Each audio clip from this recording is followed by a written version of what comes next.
Black holes represent the end of space and time, and they are the symbols of ultimate destruction. But they were theoretical and mathematical concepts for a long time, for 100 years. And now for the first time, we can see them with our own eyes. We can see into the darkness. We can see into the region where light disappears when time comes to a standstill. Black holes are no longer fantasy, they're real.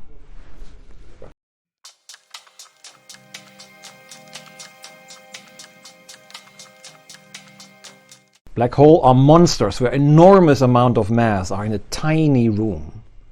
So their actual size is small and they're far away. And so to see a black hole, you have to have a telescope that would be able to read a newspaper in New York or to see a mustard seed in New York from Paris. And to do that, you need a telescope the size of the Earth. And what we did is not to build a telescope the size of the Earth, but to combine a network of telescopes over the entire globe. And every continent adds his own perspective. And we can look at the black hole from all different directions. And together, this forms a true image.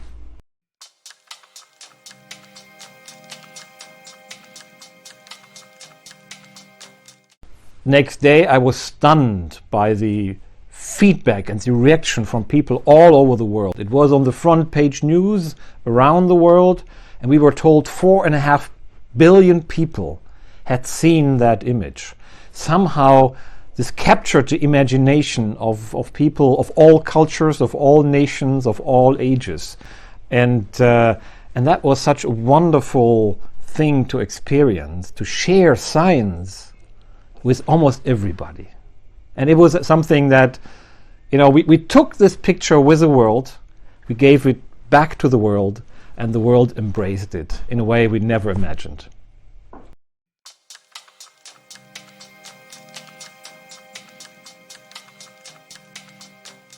Black holes have many meanings. They are the end point of stars. They're just dead zombie stars. They are monsters of destruction. But they're also a big conundrum, a big question, a big mystery in theoretical physics. Because at the edge of black holes, the two big theories that describe our world, general relativity that describes space and time, and quantum physics that describes the small, the matter, light, and particles, they collide at the edge of black holes. Both theories work fantastically in our daily lives, but at the edge of black holes, something new has to be found, and we don't know what that new theory is. But also, black holes are surrounded by this event horizon, this sphere of darkness, where everything can only go inside and never go out. It's sort of the frontier of our knowledge. We can look at the outside of black holes, we could go into black holes, but we can never tell anybody what we are experiencing inside. It's the perfect beyond, the beyond in physics.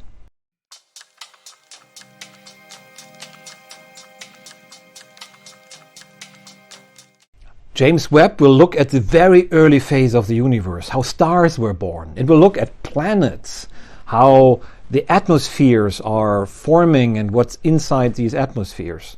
But it's actually still too small to make a picture of a black hole. So we have to combine telescopes of all sizes, from radio as we do to look at black holes, and to use James Webb to understand how galaxies form and how our universe came into being. It's only if we use the entire arsenal of telescopes and colors that the universe produces that allows us to understand the mysteries of how life, how our universe, how our galaxies, how our stars, our planets, and how black holes developed and how they work.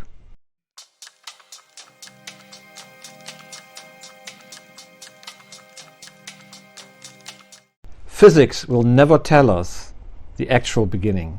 Physics will never tell us anything about the meaning of the universe. Physics is there. It doesn't tell us where it comes from. And so you always have to start with something. You have to assume something in the beginning. Something dead, something that was pre-existing, that you never will understand. And that's the description of God, in the philosophical God of all the ages. We've been thinking about that beginning for thousands of years.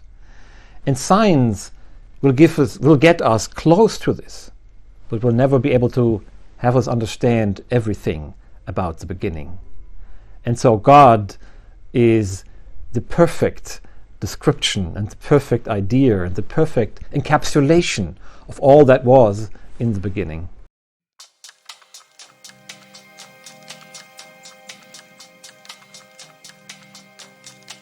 It's so amazing to see that the cycle of life that we experience in our own lives, we are born, we are dying, we are giving birth to new children, to new generations. We see that same happening in the universe, where stars are born and they die and they actually bear new stars and planets.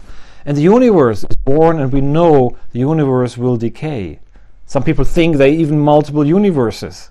We don't know, we'll never know. But the cycle of life, there is something special about it. And this connects our own lives to the life of the cosmos in some mysterious way.